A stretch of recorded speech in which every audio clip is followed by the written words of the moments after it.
প্রতি বছর ভৈরব নদীর ভাঙনে নিঃস্ব হচ্ছে অসংখ্য পরিবার। ইতোমধ্যে ফসলি জমি, ফলের বাগান, রাস্তা ও বসত ভিটা নদীতে বিলীন হয়েছে।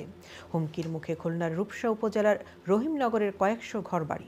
খুলনা প্রতিনিধি মেহেদী হাসানের প্রতিবেদনে থাকছে বাকিটা। ভৈরব নদ থেকে অপরিকল্পিতভাবে বালু উত্তোলনের কারণে বাড়ছে ভাঙন।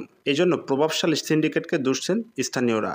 বলছেন, এভাবে বালু উত্তোলন অব্যাহত থাকলে নদীতে বিলীন হয়ে যাবে ঘরবাড়ি। এই ভাঙন থেকে রক্ষা পেতে বিভিন্ন দপ্তরে আবেদন করেও কোনো সুরাহা হয়নি। আমরা এই যে বাচ্চা কাচ্চা নিয়ে রাত বেলা থাকি, আমাকে কোনো অসহায়, আমরা যদি রাত্রি এক ঘুমের পর পানিতে যে ঢেউ আসে, আমরা ছেলে মেয়ে নিয়ে এক সাইডে থাকি। আমরা কিন্তু সাহস পাই না ঘরে থাকতে, ভাঙতি এই অবস্থা আছে। এখন আমাকে চেয়ারম্যানও পর্যন্ত ডাকে দেখাচ্ছি, কেউ কোনো আমাদের ব্যবস্থা করিনি। এখন যদি দয়া হয় তাহলে আপনারা একটু ব্যবস্থা করেন, আমরা বাচ্চা কাচ্চা নিয়ে যাতে থাকতে পারি।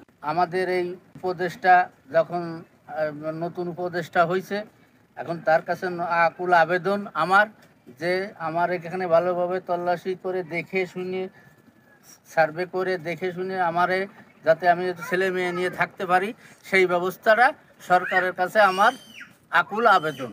পানি উন্নয়ন বোর্ড ২ খুলনা এর উপপরিচালক আব্দুর রহমান তাসকিয়া রূপসা রহিমনগর ভাঙন কবলিত এলাকা পরিদর্শনে এসে বলেন, ভাঙনের স্থানগুলো পরিদর্শন করে গেলাম। আমরা ঊর্ধ্বতন কর্মকর্তাদের জানাবো এবং এখানের পরিস্থিতি দুর্ভোগের কথা বর্ণনা করব। ভাঙন যেটা হচ্ছে আমরা দেখে গেলাম, আমাদের তত্ত্বাবধায়ক প্রকৌশলী স্যার আসছিল, তো উনিও দেখলো। দেখে আমরা এই বিষয়টা আমাদের পরের মহলে জানাবো, যারা এই কাজ অনুমোদন দিবে তাদের জানাবো এবং এখানের পরিস্থিতি দুর্ভোগের কথা আমরা বর্ণনা করব। এসি স্যারও দেখে গেছে, তাদের অনুমতিক্রমে আমরা ইনশাআল্লাহ এখানে ইমার্জেন্সি টেম্পোরারি ওয়ার্কের ব্যবস্থা করব। ভৈরব নদের তীরে থাকা রহিমনগরের একাধিক প্রতিষ্ঠান ও শত শত পরিবার ভাঙন ঝুঁকিতে নির্ঘুম রাত কাটাচ্ছে। মেহেদী হাসান, আয়ন টিভি, খুলনা।